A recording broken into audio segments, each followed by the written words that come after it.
We are asked to find the slope between this order pair and this order pair. And the variable that always represents slope, which probably doesn't matter for your test, but it's always m. And if you're given two order pairs, x sub 1, y sub 1, and x sub 2, y sub 2, the way you find the slope, you subtract your y's over subtract your x's. It doesn't matter which order pair you start with. But since I started with this order pair for the y's, I start with this order pair for the x's.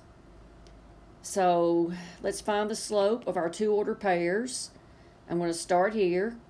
0 minus s divided by, that's the difference in your y's, difference in your x's, s minus 0.